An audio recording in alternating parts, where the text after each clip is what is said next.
কোনো একটি শক্তিশালী রাষ্ট্রের কিছু এজেন্ডা বাস্তবায়ন করার জন্যই বর্তমান সরকার কিছু প্রেসক্রিপশন হাতে নিয়েছে।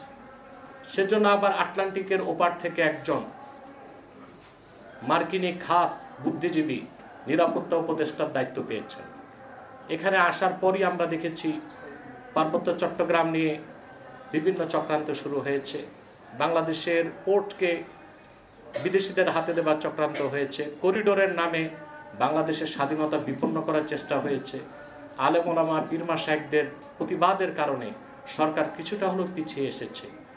কিন্তু মার্কিন যুক্তরাষ্ট্র কর্তৃক যে সংঘাত সৃষ্টি করা হয়েছে, ক্ল্যাশ অফ সিভিলাইজেশন, সভ্যতার দ্বন্দ্ব, প্রকৃত মুসলিম যারা ফান্ডামেন্টালিস্ট মুসলিম, প্র্যাকটিসিং মুসলিম, এদেশের আলেম ওলামা যারা বাংলাদেশে শরিয়া আইন চায়, যারা জিহাদ ফি সাবিলিল্লাহ বিশ্বাসী, তাদের সাথেই মূলত দ্বন্দ্ব চলছে পশ্চিমাদের। এটা হচ্ছে সভ্যতার দ্বন্দ্ব, এটা আমাদের বুঝতে হবে।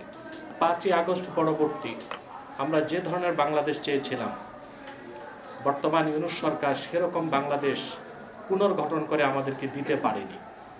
বরং আমরা দেখতে পাচ্ছি ধীরে ধীরে কোন একটি শক্তিশালী রাষ্ট্রের ডিপ স্টেট কর্তৃক বর্তমান সরকার পরিচালিত হচ্ছে।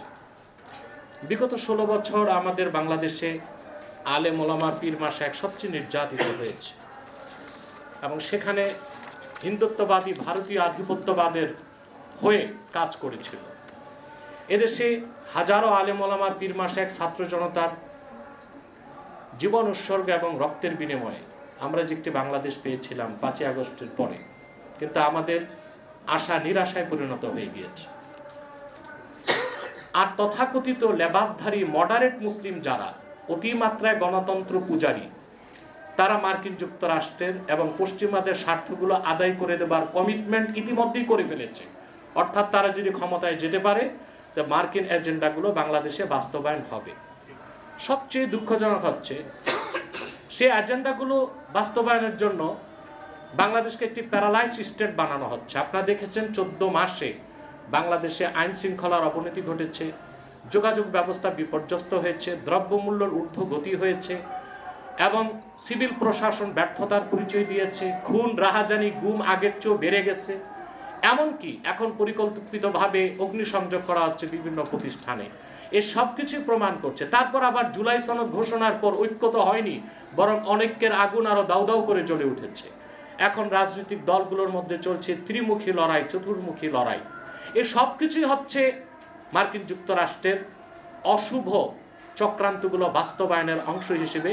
এটা আমি শতভাগ নিশ্চিত করে বলতে পারি।